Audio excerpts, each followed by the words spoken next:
19th of February 1945.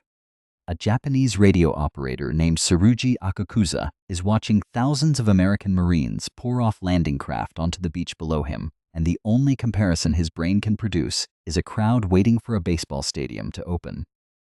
He watches the numbers swell from hundreds to thousands, wave after wave stacking on the last one, and somewhere in his bunker, 35 minutes into this silence, his commanding general finally gives the order to open fire.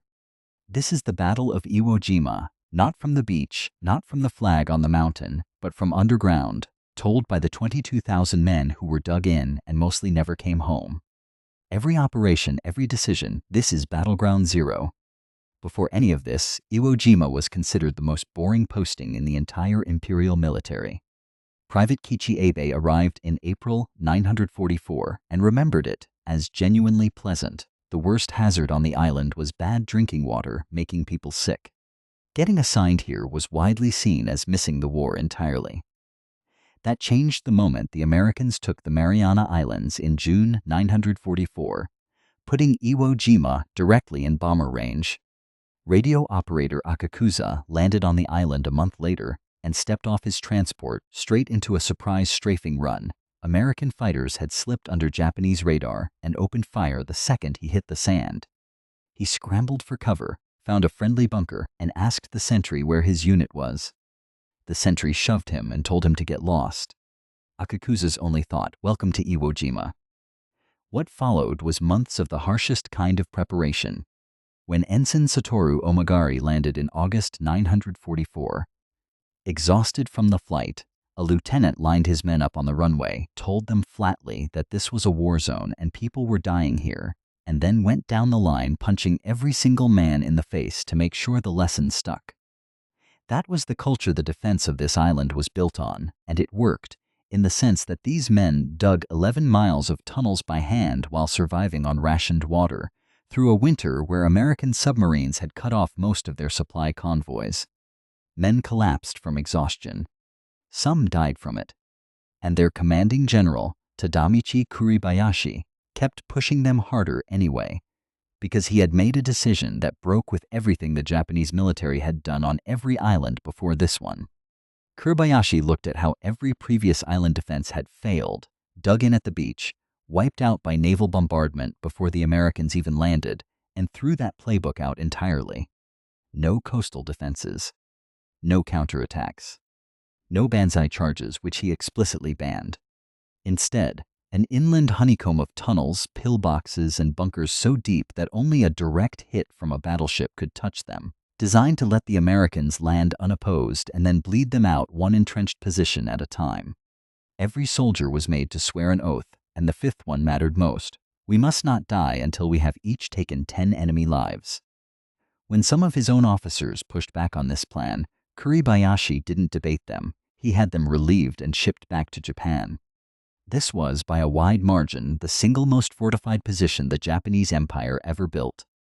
And if you like your military history with the actual planning behind it, instead of just the flag on the mountain, subscribe. We break down an operation like this every week. On the morning of the invasion, the strategy worked exactly as designed. The beaches had been pre-sighted for artillery for months, and the first waves of Marines walked straight into it. On Mount Suribachi, an anti-tank unit under Lieutenant Genichi Hattori led American Sherman tanks close to within 20 yards before opening fire. At that range, even an outdated 47mm gun could punch straight through Sherman armor. By the end of the first day, the beach was a wreck of burning vehicles, and Omagari's radio station intercepted an unencrypted American request for more hospital ships. For one afternoon, the defenders believed the plan was working. It didn't last. On the second day, Sherman flamethrower tanks reached Hattori's positions, and the fighting turned into something closer to an execution than a battle. Akakusa, still on his radio, described what came through his headset as the tanks closed in. The flamethrower tanks were awful. I heard our troops screaming. The sounds combined into something like radio static. When the Japanese ran low on armor-piercing rounds, the response was to send out 4- and 5-man tank killer teams at night. Men who would crawl into no man's land and either throw explosives at approaching Shermans or detonate themselves next to them. Few came back. Enough soldiers deserted rather than accept this duty that Omagari volunteered for a mission himself, just to understand why. He spent 24 hours lying motionless among rows of decomposing bodies in an ambush position, using the dead as cover, and no tank ever came close enough to attack. He crawled back to his bunker at night and understood completely why other men had chosen to run instead. By the third day, Hattori's unit was out of ammunition. He drew his sword and led his remaining men in a doomed charge into American machine gun fire.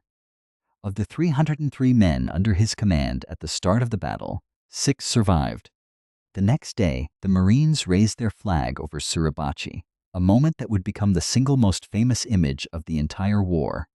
From inside the tunnels, Akakusa never saw it happen, but he remembered exactly how the defenders reacted when word reached them. The Marines might have their flag, he said, but the Japanese still held most of the island. That's not defiance for its own sake. At that point in the battle, it was simply true. The fighting shifted north, and it got worse. The underground bunkers became nearly unlivable. Constant shelling blocked ventilation shafts, trapping heat and causing men to collapse from heat stroke. When it got too dangerous to bury the dead outside, bodies were thrown into pits inside the tunnel system, fouling what little air remained. Water became the defining crisis. One of Omagari's comrades found a small untouched well in no man's land, and the defenders started sneaking out to it at night, until the Marines caught on, ambushed the well, and threw phosphorus grenades in to poison it. Even then, thirst-driven men kept sneaking back to drink the rancid water anyway. It was only when the Americans threw dead bodies into the well that even the most desperate defenders couldn't bring themselves to drink from it anymore. Discipline started to fracture under this weight. As key positions like Hill 300A82 and Hill 362C fell, 2 of Kuribayashi's own subordinate commanders broke with his no banzai charge order entirely, and on the night of March 8th launched an unauthorized suicide charge without his approval.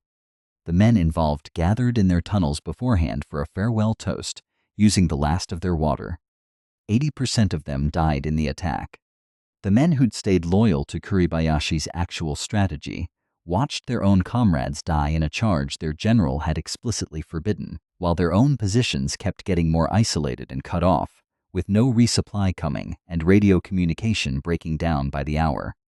What was left of the garrison turned to scavenging, creeping across the battlefield at night to strip weapons and ammunition off the dead, building small arsenals of captured American rifles and submachine guns. Food and water mattered more than any weapon. One seaman put it as plainly as it's possible to put it. We lost our humanity when we found a dead man. We didn't feel sorry for him. We checked his pockets. Akakusa watched one of his own comrades lose his grip on reality entirely, asking the men around him if his parents had arrived yet to visit, insisting they should all just go home. Around this same time, muffled gunshots started echoing through the tunnels at regular intervals, not from combat. This part of the story doesn't get commentary. It happened, it was real, and it deserves to be heard exactly as it was, without a joke anywhere near it. By the second week of March, resistance was collapsing under the weight of no food, no water, and almost no ammunition left.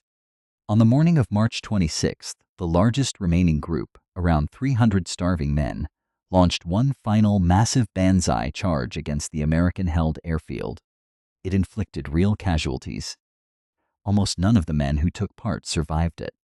General Kuribayashi is rumored to have personally led that final charge. His body was never identified, and what actually happened to him has never been confirmed. After that morning, organized Japanese resistance on Iwo Jima ended for good. No more radio messages, no more runners, no more chain of command. The island was declared secure that same afternoon. But more than 2,500 Japanese soldiers were still alive underground, starving, thirsty, and now facing an entirely different fight for survival against an American occupation force, which, if you watched last week's briefing, you already know didn't end for some of them until nearly 4 years later. So here's the actual weight of this one. Of the roughly 22,000 men Japan put into that fortress, about 95% never left the island. Kuribayashi's radical, unconventional strategy, the one his own officers tried to talk him out of, inflicted more American casualties than any other single battle in Marine Corps history, on an island barely 8 square miles in size. It worked exactly as designed, and it still wasn't enough to hold the ground. That single data point went straight into the calculus for what an actual invasion of the Japanese home islands would cost, a number American planners would keep staring at for the rest of that year. Next briefing, we're leaving the Pacific for a different kind of catastrophic miscalculation, a German offensive that ran out of gas, literally, in the middle of its own battle plan. Every operation, every decision. See you then.